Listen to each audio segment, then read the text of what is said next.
Hello everyone, कैसे हो सब लोग। जैसा कि लास्ट वीक कोई वीडियो नहीं आ पाई थी एंड एज यू नो मैंने उसके लिए एक वीडियो अपलोड की थी, तो आप लोगों को ऑलरेडी पता होगा, और जिनको नहीं पता है वो प्लीज़ वो वीडियो देख लेना। बाकी दोबारा से मैं बता ही देती हूँ कि पता ही लग गया होगा आपको कि वीडियो नहीं आई थी लास्ट वीक। तो रीज़न देखने के लिए वो वाली वीडियो देख लो यार, थोड़ा सा कष्ट कर लो, छोटी सी वीडियो है, ज़्यादा बड़ी नहीं है, ठीक है।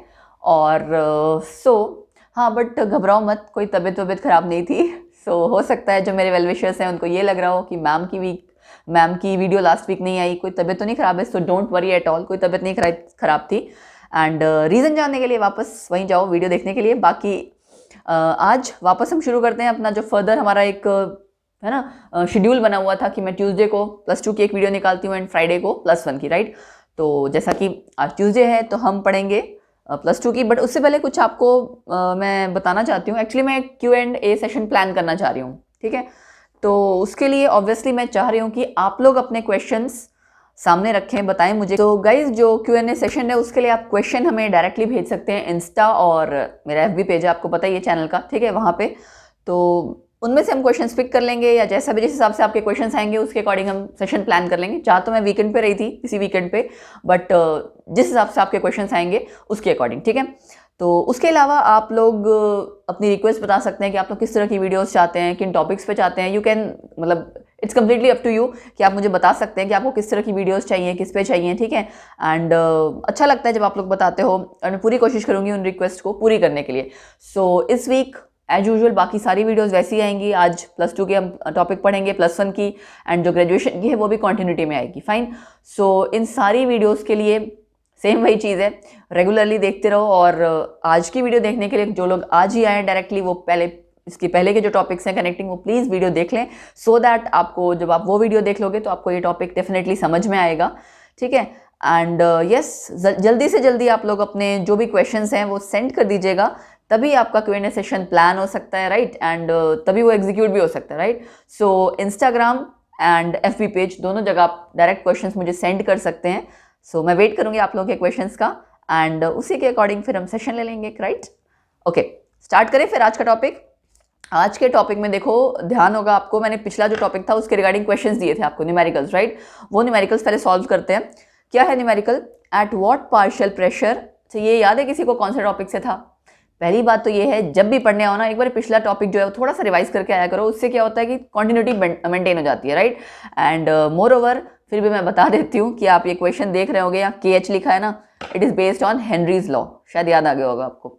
Okay, at what partial pressure oxygen will have a solubility of 0.05 ग्राम पर लीटर इन वाटर। मतलब यहाँ सॉल्यूट क्या हो गया? ऑक्सीजन। सॉल्वेंट क्या हो गया? वाटर, ठीक है। टेम्परेचर का हमारा कोई रोल नहीं है, टेम्परेचर दिया हुआ फिक्स है। KH की वैल्यू दी हुई है O2 की इन वाटर, और सेम टेम्परेचर पे दी हुई है। ऑब्वियसली हमेशा ही सेम टेम्परेचर पे ही दी होगी, टेम्परेचर चेंज होता है तो KH की वैल्यू चेंज हो जाती है, राइट। 34.86 किलो बार ये वैल्यू दी है। Assume the density of the solution to be same as that of the solvent, ठीक है। जो सॉल्यूशन की डेंसिटी है वही सेम आपकी सॉल्वेंट की भी होगी। मतलब ऑक्सीजन आप देख सकते हो 0.05 बहुत कम अमाउंट में है सॉल्यूट, ठीक है। तो सॉल्व करना स्टार्ट करें। देखो, मास ऑफ, सबसे पहले तो क्या क्या चाहिए पहले इस क्वेश्चन के लिए मुझे ये बताओ आप। KH, ठीक है। फॉर्मूले में आपका क्या था? पार्शियल प्रेशर था, KH था, and partial pressure of pure solvent, ठीक है ना, राइट। इस तरह से था आपकी चीजें।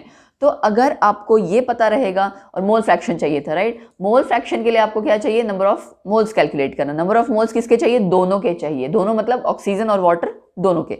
तो हम नंबर ऑफ मोल्स वाटर के सॉरी ऑक्सीजन के तो इजिली कैलकुलेट कर सकते हैं। ये है उसका गिवन मास, ठीक है। और ऑब्वियसली नीचे उसका मास आ जाएगा O2 का 32। बट वाटर के लिए क्या करेंगे? वाटर के लिए पहले कैलकुलेट करते हैं mass of 100 gram, mass of 100 ग्राम कह रही हूँ, sorry, mass of 1 litre. Mass of आप कह सकते हो 100 ml या 1 लीटर कर लो। 1 लीटर इज इक्वल टू 100 ग्राम। अब ऐसा क्यों? क्योंकि डेंसिटी क्या है ये आपको पता होगा, डेंसिटी ऑफ वाटर ऑब्वियसली 1 ग्राम पर मिलीलीटर। डेंसिटी वाला फॉर्मूला याद है? Mass by volume. वहाँ से आप जब डेंसिटी इनटू वॉल्यूम जब करोगे तो ऑब्वियसली बात है आपका मास आ जाएगा 1000 ग्राम, राइट। तो मास ऑफ आपका 1 लीटर ऑफ सॉल्यूशन, आप या सॉल्वेंट कह लो, 1000 ग्राम हो गया। उसके बाद अगर मैं कहूँ कि आपको निकालना है कि mass of 1 litre of solution हो गया, ठीक है। मास ऑफ सॉल्वेंट कैलकुलेट करो अब ज़रा, मास ऑफ सॉल्वेंट। सॉल्यूशन का तो पूरा आ गया ना, क्योंकि डेंसिटी किसकी दी होती है, मैंने आपको बताया था सॉल्यूशन की, ठीक है। ये आपको यहाँ गिवन नहीं है, बट यस डेंसिटी आपको यहाँ पे ये दे रखा है बस, density of the solution is to be same as that of the solvent. Solvent क्या है हमारा, वाटर, वाटर की 1 ग्राम पर मिलीलीटर, तो इट मीन सॉल्यूशन की भी डेंसिटी उतनी ही है, and density into volume, volume यानी 1 लीटर, तो आपका ये आ गया सॉल्यूशन का मास। अब मास ऑफ सॉल्वेंट क्या होगा, 1000 में से माइनस 0.05, यही मैं कह रही थी कि बहुत कम अमाउंट में है, तो ऑब्वियसली हम कितना अप्रॉक्सीमेटली 1000 ग्राम ही ले सकते हैं वाटर को। अब क्या कैलकुलेट करेंगे, number of moles of water, ठीक है। Number of moles of water के लिए नंबर ऑफ मोल्स कैसे निकालते हो, given mass divide by molecular mass. Given mass हो गया 1000 डिवाइड बाय 18। ऐसे ही मैं O2 का निकालूं तो 0.05 डिवाइड बाय क्या आ जाएगा आपका 32, ठीक है, क्लियर। अब इसका तो आपका आ जाएगा 55.55 मोल्स, ठीक है। ये तो वैल्यू मैं बताऊं याद ही कर लो, क्योंकि बार बार इसको आपको कैलकुलेट करना पड़े, उससे बेटर है कि 55.55 मोल्स, मुझे भी बार ये सॉल्व करके याद ही हो गई है। और उसके अलावा आपका जो ये NO2 यानी number of moles of O2 है, इसको आप कैलकुलेट करोगे तो वैल्यू आ जाएगी 1.56 × 10⁻³ मोल्स, ठीक है। ये आ गए आपके दोनों के नंबर ऑफ मोल्स। एंड अब क्या करना है आपने, देखो अब आपको निकालना है mole fraction, right. Mole fraction किसकी निकालनी है हमें, क्वेश्चन पढ़ो दोबारा से, at what partial pressure oxygen will have a solubility of this much, ठीक है, इसका आपने यूज कर लिया। और KH की वैल्यू आपको ऑक्सीजन की दी हुई है, तो आप मोल फ्रैक्शन निकालेंगे XO2, NO2 divide by NO2 plus NH2O, यही होगा। NO2 कितना है 1.56 × 10⁻³ ठीक, डिवाइड बाय दोनों का सम 1.56 × 10⁻³ जब भी आपको मोल फ्रैक्शन निकालनी होती है तो नंबर ऑफ मोल्स जिसकी निकालनी है उसके ऊपर आते हैं, नीचे आपके टोटल, ठीक है। ओके, अब यहां हमने मेंशन तो कर दिया, बट आपको ध्यान हो हमने ऊपर क्या लिया है कि सॉल्वेंट आपको ऑलमोस्ट ज्यादा है, सॉल्यूट कम है, तो यहां इसको लिखने से पहले मैं एक चीज और कर सकती हूँ, यू कैन डू दिस, ये और ये आपस में जब आप कंपेयर करोगे ना तो ऑब्वियस सी बात है ये ज़्यादा है ये कम है, तो इसके लिए हम यूजुअली क्या मेंशन करते हैं, नंबर ऑफ मोल्स आपके सॉल्यूट के बहुत कम है इन कंपैरिजन टू सॉल्वेंट, तो हम इसको क्या कर सकते हैं, इसको ना भी लिखें तो चलेगा, डायरेक्टली हम इसको सॉरी ये कटिंग हो गई, मैं इसको डायरेक्टली कर देती हूँ, 1.56 × 10⁻³ इसको हम डायरेक्टली डिवाइड कर सकते हैं 55.55 यानी कि number of moles of water से, ठीक है, क्योंकि हमारा दोनों को कंपेयर करने पे ये ऑलमोस्ट बहुत कम है, इस वजह से इसको हमने क्या किया, इग्नोर कर दिया। इसको जब आप कैलकुलेट करोगे आपकी वैल्यू आ जाएगी 2.81 × 10⁻⁵, जस्ट वैल्यू आ जाएगी क्योंकि आपने मोल फ्रैक्शन कैलकुलेट किया, ठीक है। मोल फ्रैक्शन कैलकुलेट हो गया, अब क्या आएगा, अब आपको फॉर्मूला ध्यान हो, आपको निकालना था पार्शियल प्रेशर, ठीक है, फॉर्मूला याद है, PO2 = KH × XO2, ये आपका फॉर्मूला था। जस्ट वैल्यू पुट करो, KH की वैल्यू दी हुई है 34.86, लेकिन किलो बार दी है तो 10⁻³ कितना आ जाएगा 3 किलो, का मतलब आपको उसको बार में कन्वर्ट करना पड़ेगा ना, क्योंकि ऊपर से जो आप जो भी सॉल्व करते आ रहे हो आपने हमेशा सारी चीजें स्टैंडर्ड यूनिट में लिए, किलो को हटा के आप लिखोगे 10⁻³ मल्टीप्लाई में आपका आ जाएगा 2.81 × 10⁻⁵, ठीक है। ये स्पेस थोड़ी कम हो गई, मैंने यहाँ कटिंग कर दी, बट आई होप आप लोग समझ लोगे। 34.86 × 10⁻³ और ये आपने KH की वैल्यू लिखी, ये आपने मोल फ्रैक्शन लिखा, इसको जब आप मल्टीप्लाई करोगे तो आपका फाइनल आंसर आ जाएगा 0.98 बार, ठीक है, ये है आपका फाइनल आंसर, ठीक है।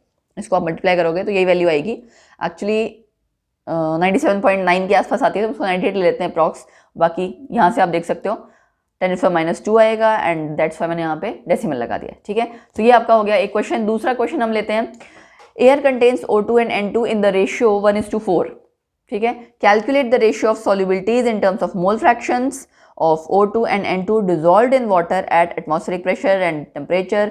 KH की वैल्यू दोनों की दी हुई है, क्या आपको रेशियो किसकी निकालनी है, यहाँ देखो सॉल्युबिलिटीज की, ठीक है। तो अब आपको इन टर्म्स ऑफ मोल फ्रैक्शन निकालनी है, तो मतलब कहने का ये है कि मोल फ्रैक्शन दोनों की उसकी रेशियो लेनी है आपने, तो मोल फ्रैक्शन दोनों की लेनी है, उसका मतलब उसके पहले आपको KH की वैल्यू पता होनी चाहिए, वो तो डायरेक्टली दी हुई है। दूसरा क्या चीज़ है, पार्शियल प्रेशर, ठीक है। पार्शियल प्रेशर O2 का क्या आ जाएगा, ये रेशियो क्या है 1:4 है ना, तो 1/5 ऑफ 1 बार, ऑब्वियसली 1 बार लेके चलेंगे ना, दे रखा है, तो यहाँ हो जाएगा आपका आंसर 0.2 बार, और दूसरा है N2, N2 के लिए क्या करोगे 4/5 ऑफ 1 बार 0.8 बार, ठीक है, दोनों वैल्यूज आ गई। उसके बाद आपको क्या करना है, जस्ट सिंपली देखो फॉर्मूला लिखो, अगर PO2 is equal to KH XO2, ठीक है, PN2 is equal to KH XN2। ये KH ऑब्वियस सी बात है यहाँ पे N2 का है, मैं इसको N2 ब्रैकेट में लिख देती हूँ, और ये O2 का है, मैं यहाँ इसको O2 में लिख देती हूँ। अब रेशियो किसकी निकालनी है, इसकी, ठीक है। क्या करेंगे हम, इसकी डिवाइड, अगर आप ऑब्वियस सी बात है इसको किसी और फॉर्म में भी लिख सकते हो ना, XO2 is equal to pressure of O2 KH of O2, XN2 partial pressure of N2 divide में KH ऑफ N2।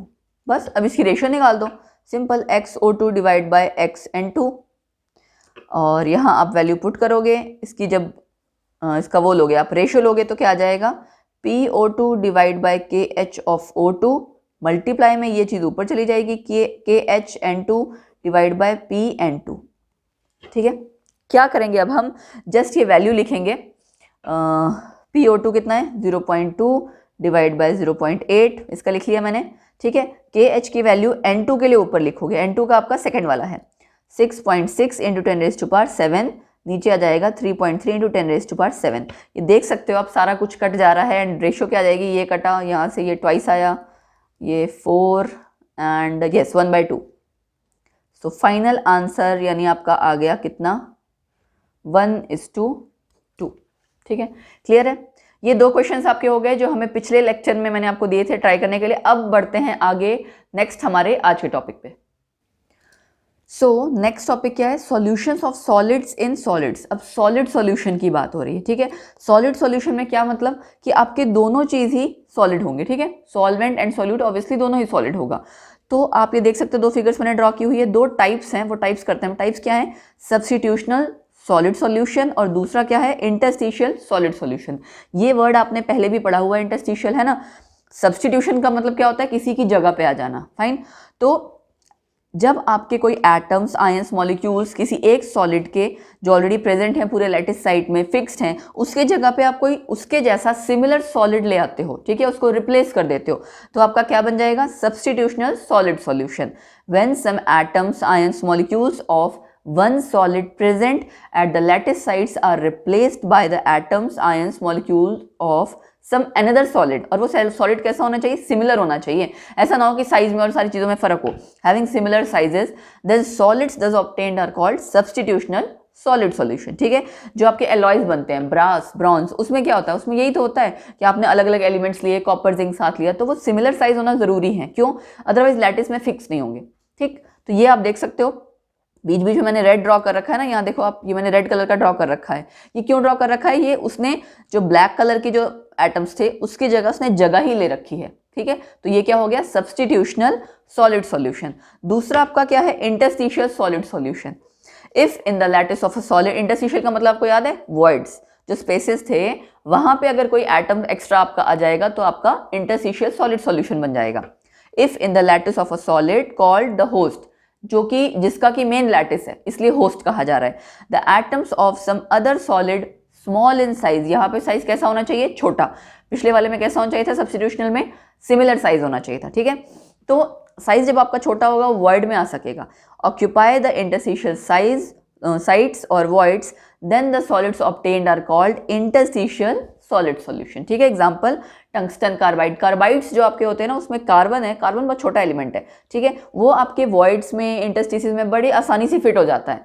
तो मोस्टली जैसे स्टील है, स्टील भी आपका ऐसा ही है, आयरन प्लस कार्बन, ठीक है। ये देखो यहाँ मैंने लिखा भी हुआ है, कार्बाइड ऑफ आयरन स्टील के लिए। तो कार्बन एटम्स जो है वो वॉइड्स ऑक्यूपाई कर लेते हैं, फाइन। उसके बाद नेक्स्ट टॉपिक है vapour pressure of liquid solution and Royals law. अब ये नया लॉ आ गया, पहले क्या था लॉ, हेनरीज लॉ, ये रॉयल्स लॉ। ये दोनों लॉ बहुत इंपॉर्टेंट हैं एंड कुछ हद तक थोड़े थोड़े सिमिलर हैं, तो कंफ्यूज मत होना, ठीक है, इसलिए ध्यान से तसल्ली से पढ़ना। लिक्विड सॉल्यूशंस आप किन्हें कहेंगे हम, लिक्विड सॉल्यूशंस, बार बार हम बोलते हैं लिक्विड सॉल्यूशन मतलब जहां पे सॉल्वेंट आपका लिक्विड हो और सॉल्यूट आपका तीनों में से कोई भी हो सकता है, सॉलिड, लिक्विड, गैस, कोई भी। आप पढ़ चुके हो सॉल्यूशंस में स्टार्टिंग में कि सॉल्यूशंस आपके हर तरह के होते हैं, solid solution, liquid solution, gaseous solution, right. तो लिक्विड सॉल्यूशन में सॉल्वेंट आपका लिक्विड है, सॉलिड जो सॉल्यूट है आपका वो तीनों में से कोई भी हो सकता है, ठीक है। सो वेपर प्रेशर, अब रॉयल्स लॉ पढ़ने के लिए आपको पूरा वेपर प्रेशर अच्छे से पता होना चाहिए कि टॉपिक है क्या एक्चुअली वेपर प्रेशर। नाम से सुनने में क्या पता लग रहा है कि ऐसा प्रेशर जो कि कब क्रिएट होगा, वेपर्स के द्वारा, ठीक है। वेपर्स वो प्रेशर क्रिएट करेंगे, लेकिन वेपर कहाँ से आए, चलिए पढ़ते हैं। प्योर लिक्विड जब आपने लिया किसी वेसल में, ठीक है, एक वेसल था, आपने उस वेसल को पूरी तरह से खाली कर दिया, ठीक, और उसके साथ आपने वो अटैच कर दिया मैनोमीटर, ठीक है। If a pure liquid is taken in an evacuated vessel, thermostat में रहेगा। थर्मोस्टेट में क्यों रहेगा, क्योंकि टेम्परेचर अगर मेंटेन नहीं हो रहा है, सपोज करो टेम्परेचर चेंज होता जा रहा है, उसको हीट मिलती जा रही है, तो हीट मिलने से आपका फर्क पड़ेगा ना वेपर्स पे। आपको पता है जब आप पानी बॉईल करते हो, जैसे जैसे टेम्परेचर बढ़ाते जा रहे हो, वेपर्स ज़्यादा बनते जा रहे हैं, तो ऑब्वियस सी बात है टेम्परेचर का फर्क पड़ता है किस पे, वेपर प्रेशर पे। इसीलिए हमने इवैक्यूएटेड, वैसे इवैक्यूएटेड का मतलब क्या होता है, बिल्कुल खाली कर दिया, उसमें कोई ऑक्सीजन कोई कुछ भी नहीं है, बिल्कुल वैक्यूम, ठीक है। In an evacuated vessel placed in thermostat at a particular temperature and the vessel is connected to manometer। Manometer क्या होता है, वेपर प्रेशर मेजर करने के लिए, फाइन। तो क्या किया हमने, amount of vapour in the space और अबव द लिक्विड वो बढ़ता जाएगा। देखो मैं आपको समझाती हूँ, थर्मोस्टेट पे था, टेम्परेचर चेंज नहीं हो रहा, आप हीट करोगे तब तो वेपर्स बन रहे हैं, बट एक बार ऐसा भी होता है, एक स्टेज ऐसी भी होती है कि आप हीट नहीं कर रहे, आपने एक पर्टिकुलर टेम्परेचर पे उसको रख दिया उस वेसल को, तो धीरे धीरे क्या होगा, जो आपका नीचे सॉल्यूशन था वो वेपर्स बनाते जाएंगे, वेपर्स बनाते जाएंगे, तो जो सॉल्यूशन के ऊपर स्पेस होता है ना, बीकर में, कंटेनर में, वहां आपके वेपर्स इकट्ठे होते जाएंगे। और आपको पता है वो वेसल किससे कनेक्टेड है, मैनोमीटर से, तो वो वेपर्स प्रेशर एक्सर्ट करेंगे मैनोमीटर में, वो आपका क्या है, मरकरी कॉलम हिलने लगेगा। एक टाइम के बाद वो मरकरी कॉलम स्टेबल हो जाएगा। क्यों स्टेबल हो जाएगा, क्योंकि वेपर्स बनना ऐसा लगेगा कि बंद हो गए अब, बट एक्चुअल में वेपर्स बनना बंद नहीं होते, क्या आ जाता है, इक्विलिब्रियम। इक्विलिब्रियम आ जाता है जब रेट ऑफ इवेपोरेशन इक्वल हो जाता है रेट ऑफ कंडेंसेशन के। मतलब जितने आपके जो आपने सॉल्यूशन ले रखा था नीचे, ठीक है, सॉल्यूशन ही सॉरी प्योर लिक्विड ले रखा था, उस लिक्विड के मॉलिक्यूल्स वेपर बन के ऊपर स्पेस में जा रहे हैं, जो ऊपर कंटेनर में खाली स्पेस था वेसल में, उतने ही मॉलिक्यूल्स आपके वेपर्स वाले वापस आ जा रहे हैं सॉल्यूशन में। वो स्टेज आपकी कौन सी होती है, इक्विलिब्रियम की, जहां हम कहेंगे rate of evaporation is equal to rate of condensation, ठीक है। तो इसके लिए अब आप समझ रहे होगे ना, इवेपोरेशन, कंडेंसेशन, टेम्परेचर कांस्टेंट होना जरूरी है, टेम्परेचर चेंज हो रहा है तो ये चीज पॉसिबल नहीं है, ठीक है। So pressure exerted by the vapours is called as vapour pressure, बहुत इजी लैंग्वेज में, ठीक है। अब हम किसी और तरह भी इसको डिफाइन कर सकते हैं, vapour pressure of a liquid और solution is the pressure exerted by the vapours in equilibrium with the liquid और solution at a particular temperature, ठीक है। जाहिर सी बात है वेपर्स तो बना ही रहे हैं, वही आपका वेपर प्रेशर है, लेकिन कब, in equilibrium with the liquid और solution at a particular temperature, ठीक है।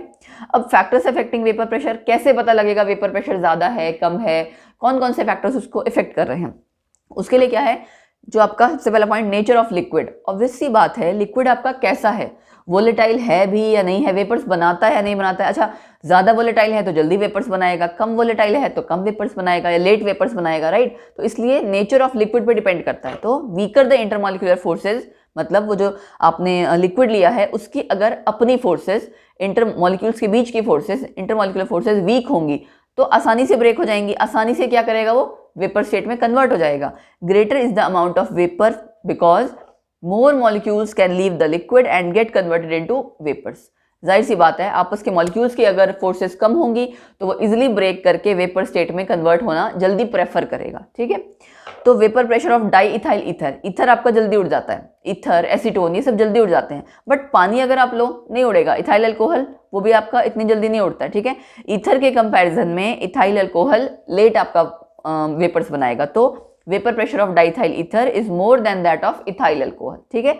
ये आपके लिक्विड जो आपने लिया है सॉल्वेंट, उसके नेचर पे डिपेंड कर रहा है ना, इसलिए, ठीक है। ये हो गया आपका एक फैक्टर। आगे चलते हैं, नेक्स्ट फैक्टर है आपका टेम्परेचर, है ना। ये तो पता ही लग गया आपको, टेम्परेचर से वेपर प्रेशर का ऑब्वियसली डायरेक्ट कनेक्शन है। क्यों, जैसे जैसे टेम्परेचर आप बढ़ाते जाओगे आपका जो लिक्विड है वो इजिली वेपर्स में कन्वर्ट होता जाएगा और वेपर प्रेशर बढ़ता जाएगा।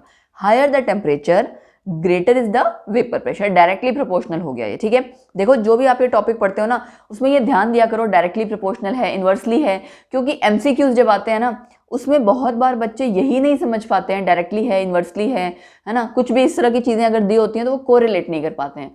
सो आपको जो कॉन्सेप्ट पढ़ो वो ऐसे पढ़ो कि किसी भी फॉर्म में पूछा जाए तो आप आंसर कर सको, ठीक है। Okay, this is because with increase in temperature kinetic energy molecules की क्या होगी, बढ़ जाएगी। काइनेटिक एनर्जी बढ़ेगी तो जितने ज्यादा से ज्यादा मॉलिक्यूल्स लिक्विड या सॉल्यूशन छोड़ के कहाँ जाना चाहेंगे, वेपर स्टेट में, सरफेस ऑफ द लिक्विड पे जाएंगे और उसके बाद वेपर्स में कन्वर्ट हो जाएंगे। सो आपका डायरेक्ट कनेक्शन हो गया टेम्परेचर और वेपर प्रेशर का। अब बात आती है effect of temperature on vapour pressure of liquid. इसको स्टडी किया जाता है बाय एन इक्वेशन। आपको जस्ट इक्वेशन है, इसकी कोई डेरिवेशन एंड ऑल नहीं है। इसकी जो डेरिवेशन है ना ग्रेजुएशन लेवल पे आती है डिटेल में, आपको जस्ट ये रिलेशन पता होना चाहिए, ठीक है। क्लॉजियस-क्लैपेरॉन इक्वेशन, अगर ये पूछ लिया जाए किस लिए है तो क्या बताओगे, टेम्परेचर का इफेक्ट ये बताती है on vapour pressure of liquid, ठीक है। क्या रिलेशन है देखिए, log P2 बाई P1, दो आपके जो वेपर प्रेशर्स ले लिए गए हैं, vapour pressure at different temperatures हैं T1 और T2 पे, दो आपके अलग अलग वेपर प्रेशर ले लिए गए P1 P2। डेल्टा HVAP क्या है ये, इंथैल्पी ऑफ वेपोराइजेशन, ठीक है। इंथैल्पी ऑफ वेपोराइजेशन डिवाइड में 2.303 R, R आपका वही सेम गैस कांस्टेंट है, और T2 minus T1 divide by T1 T2 multiplication में। तो दो अलग अलग टेम्परेचर पे आपको वेपर प्रेशर बता दिया गया सेम लिक्विड का, उसका कंपैरिजन है उसका, यानी कि टेम्परेचर का आप एक तरह से कह सकते हो इफेक्ट क्या पड़ रहा है वेपर प्रेशर पे, क्या चेंजेस आ रहे हैं, उसके लिए ये इक्वेशन दी गई है, क्लॉजियस-क्लैपेरॉन इक्वेशन, ठीक है। ओके, अब उसके बाद आपका नेक्स्ट टॉपिक है vapour pressure of liquid solution, Raoult's law for volatile solutes. Volatile solutes का मतलब, सॉरी ये कैमरा हिल गया मेरा। वोलेटाइल सॉल्यूट्स का मतलब क्या होता है, जो सॉल्यूट्स आपके मतलब जिसके मॉलिक्यूल्स में इंटरमॉलिक्यूलर फोर्सेस वीक होंगे और वो सॉल्यूट्स क्या होंगे, उड़ सकते होंगे। उड़ सकते का मतलब ऐसे नहीं कि उड़ सकते होंगे, उड़ सकते का मतलब कि वो इवेपोरेट हो जाएंगे, इजिली इवेपोरेट हो जाएंगे, fine. So according to Raoult's law, अब ये रॉयड्स लॉ जो है वो कहता क्या है, इन अ सॉल्यूशन, किसी एक सॉल्यूशन में vapour pressure of a component at a given temperature is equal to the, ये डेफिनेशन बड़े ध्यान से पढ़ना, बहुत सिंपल है, और ये जो डेफिनेशन दी हुई है ना ये रिलेशन पे बेस्ड है, तो अगर रिलेशन पता रहेगा तो बड़े आसानी से लिख लोगे। In a solution vapour pressure of a component, किसी एक कंपोनेंट का at a given temperature is equal to the mole fraction of the component, जो भी कंपोनेंट है, in the solution multiplied by the vapour pressure of the component in the pure state, ठीक है। अब हम करते हैं इसका रिलेशन, फिर समझ में आ जाएगा आपको। रिलेशन देखते ही आपको ये चीज याद करने की जरूरत ही नहीं पड़ेगी, ठीक है।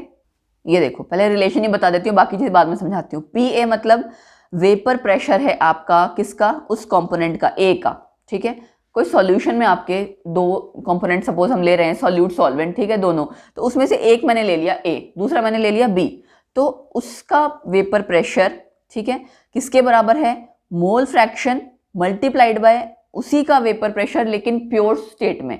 ये जो नॉट ऊपर लगा है ना, जीरो जैसी बिंदी, इसको हम बोलते हैं नॉट, ठीक है। तो vapour pressure of that component in pure state, ठीक है। ये रिलेशन है, इसी की डेफिनेशन बनाई हुई थी जो मैंने अभी अभी आपको बताई। तो किया क्या, एक्चुअली एक मिक्सचर लिया जिसमें दो कंप्लीटली मिसिबल लिक्विड्स हैं। मिसिबल मतलब जो आपस में कंप्लीटली मिक्स हो जाते हैं, ठीक है। मिसिबल का मतलब ये होता है कंप्लीटली आपस में घुल जाते हैं। A और B दो तरह के लिक्विड लिए, उनकी मोल फ्रैक्शन है XA XB से आप डिनोट करते हो, और किसी पर्टिकुलर टेम्परेचर पे उनके पार्शियल वेपर प्रेशर है PA PB, जो कि आपने यहाँ से कैलकुलेट निकाले हुए हैं, मतलब जो आपने फॉर्मूला में यूज किया हुआ है। तो पार्शियल वेपर प्रेशर, उसके बाद रॉयड्स लॉ के अकॉर्डिंग A का क्या हो जाएगा, उसकी mole fraction multiplied by vapour pressure in pure state, ऐसे ही B का भी, ठीक है, दोनों स्टेट में। अब कैपिटल P क्या होगा, कैपिटल P ले लिया हमने टोटल वेपर प्रेशर सबका मिला के, पूरे सिस्टम का एट द सेम टेम्परेचर, ठीक है। ये टोटल P हमने क्यों लिया, Dalton's law of partial pressure के अकॉर्डिंग टोटल P यानी आपका किसके बराबर होता है, जो individual vapour pressure partial pressure होता है ना उनके सम के।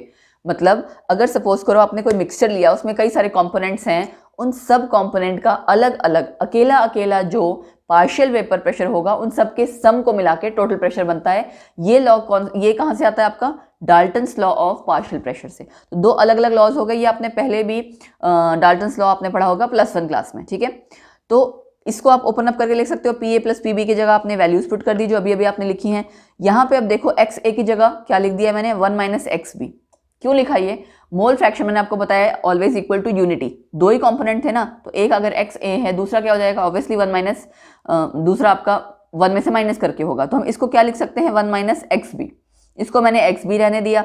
यहाँ से आप जब कॉमन लेके निकालेंगे तो दोनों का जो वेपर प्रेशर है प्योर स्टेट में उसका सब्सट्रैक्शन एंड दिस मच। तो बेसिकली एक्चुअली यहाँ से हमें पता क्या लगाना था कि टोटल वेपर प्रेशर किसका फंक्शन है, it's a linear function of mole fraction X B.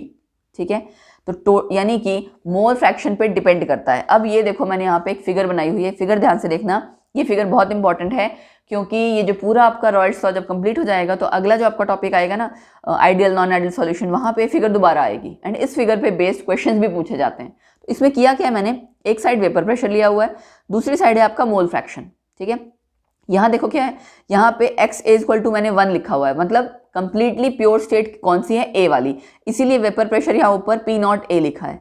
ऐसे ही इस साइड एक्स भी कंप्लीटली 1 लिया है तो यहाँ पे पी नॉट बी लिखा है। यहाँ से यहाँ आप जा रहे हो, यहाँ से यहाँ जा रहे हो, तो क्या चेंज हो रहा है, जब आपने एक्स ए को 1 के बराबर लिखा मतलब लिक्विड आपका प्योर कंप्लीटली ए है, बी का कुछ वही है, कॉन्ट्रीब्यूशन नहीं है, तो वेपर प्रेशर उसका पी नॉट ए हो गया। जैसे जैसे आप इस साइड से इस साइड जा रहे हो मोल फ्रैक्शन बी का बढ़ता जा रहा है।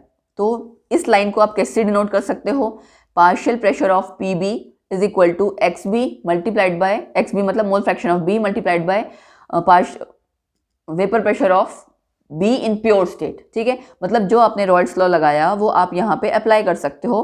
क्यों, बट ये ध्यान रखना है यहाँ पी बी हो रहा है, पी बी से हम करेंगे क्यों, क्योंकि ये जो लाइन बढ़ रही है इसका मतलब क्या है, वेपर प्रेशर किसका बढ़ रहा है, पीबी का बढ़ रहा है ना, यहाँ से अगर आप देखोगे। सो इन दिस वे इस लाइन पे आप क्या रिप्रेजेंट करोगे, पीबी, क्योंकि यहाँ पे मोल फ्रैक्शन भी बी की बढ़ रही है। ऐसे ही यहाँ पे आप किसकी करोगे, ए की। ऑब्वियस सी बात है दोनों का आप को रिलेट कर रहे हो, एक का मोल फ्रैक्शन बढ़ेगा दूसरे का घटेगा।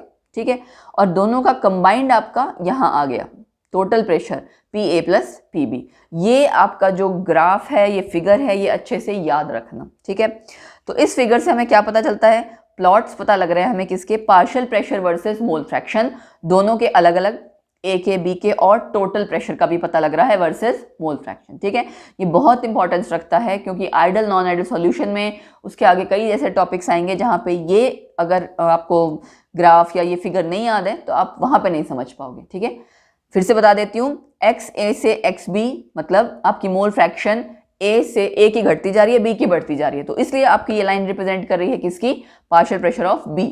ऐसे ही सिमिलरली यहाँ पे पार्शियल प्रेशर ऑफ ए का पहले ज्यादा था, घटते घटते किसका 0 पे आ रहा है, तो मतलब ये आपका शो कर रहा है पार्शियल प्रेशर ऑफ ए।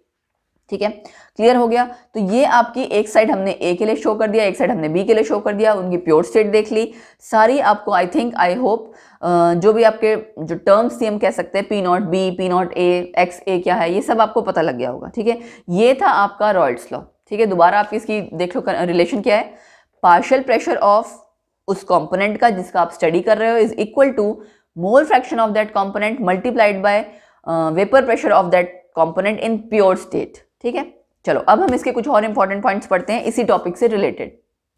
क्या है, पहला चीज क्या है, देखो रॉयल्स लॉ आपका एप्लीकेबल कब है, जब दोनों कंपोनेंट्स आपके वोलेटाइल हो, मिसिबल हो। ठीक है, मिसिबल मतलब घुल रहे हो, अगर नहीं घुल रहे होंगे तो एक वेपर प्रेशर क्रिएट करेगा, एक नहीं करेगा, वहां पे आपका केस ही दूसरा हो जाएगा। ठीक है, तो टू कंपोनेंट्स जो कि वोलेटाइल हैं वो होमोजेनियस मिक्सचर बनाने चाहिए, एक जैसा फेज नजर आना चाहिए, अलग अलग सा ना नजर आए। ठीक है, and it is not applicable if the liquids are completely और कंप्लीटली इमिसिबल कह लो, और नॉट कंप्लीटली मिसिबल, मतलब अगर थोड़ा बहुत भी पार्शियली घुल रहे होंगे तो भी नहीं चलेगा। ठीक है, कंप्लीटली आपस में घुलने चाहिए। ठीक, next point, more volatile component will form more vapours. जो आपका कंपोनेंट वोलेटाइल होगा, जाहिर सी बात है वो ज्यादा वेपर्स बनाएगा, है ना, ज्यादा वेपर्स बनाएगा तो उसका वेपर प्रेशर भी ज्यादा होगा। फाइन, लिक्विड पेयर्स जो कि रॉयल्स लॉ आपका फॉलो करते हैं उन्हें हम क्या कहते हैं, आइडियल सॉल्यूशन। मैं बोल रही थी ना आपके आइडियल नॉन आइडियल, अभी आपका अलग से पूरा टॉपिक है, तो ये टॉपिक आपका वहां आएगा। रॉयल्स लॉ आपके जो भी पेयर फॉलो करेगा उसे हम कहेंगे ideal solution. Example, benzene plus toluene, hexane plus heptane. Actual में देखो आइडियल सॉल्यूशन रेयर है, एग्जिस्ट नहीं करता है। ठीक है, बट स्टिल हम कह सकते हैं, या फिर हम कह सकते हैं जब डाइल्यूट जो सॉल्यूशंस हैं, बहुत डाइल्यूट, वेरी डाइल्यूट, उन केसेस में इनके चांसेस थोड़े रहते हैं कि एग्जिस्ट कर सकता है आइडियल सॉल्यूशन, अदरवाइज नहीं। ओके, अदरवाइज बहुत रेयर है। उसके बाद बात आती है composition of vapour phase in equilibrium with the solution can be calculated. अब ये सब क्या चीज़ है, देखो हमने मोल फ्रैक्शन की बात की, पार्शियल प्रेशर की बात की, कंपोनेंट्स की, कहाँ बात की, सॉल्यूशन फेज में, जो लिक्विड आपका था, जो सॉल्यूशन था उसमें की। अब वही सेम चीज आपकी वेपर फेज में भी तो हो सकती है।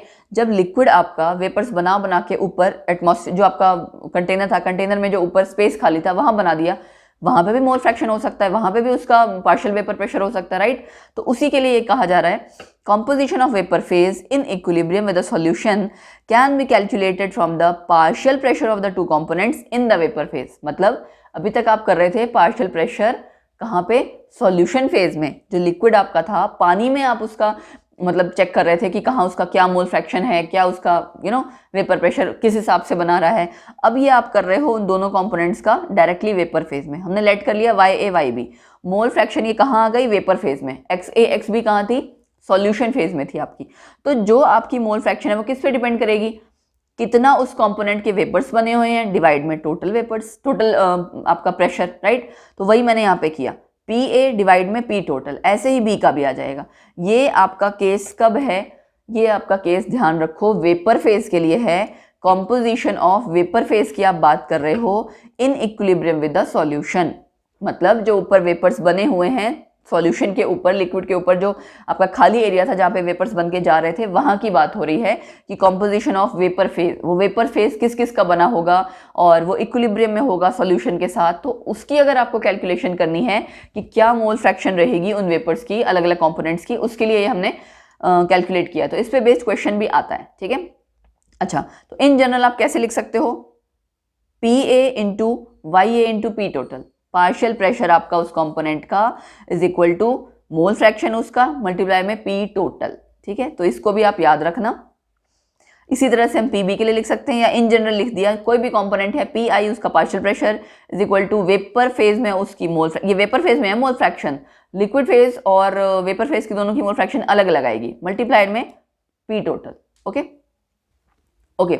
और पॉइंट क्या है आपका, लास्ट पॉइंट क्या, देखो depending upon the vapour pressure of pure components, pure components के वेपर प्रेशर पे क्या डिपेंड करेगा, टोटल वेपर प्रेशर। ऑब्वियसली बात है डिक्रीज कर सकता है total vapour pressure above the solution, कब, जब आपका मोल फ्रैक्शन में अगर चेंज आ रहा है, जो भी आपके कंपोनेंट्स हैं अगर उनकी मोल फ्रैक्शन चेंज हो रही है, ठीक है, तो पार्शियल प्रेशर तो उनका चेंज होगा ही, टोटल वेपर प्रेशर भी चेंज होगा, ठीक है।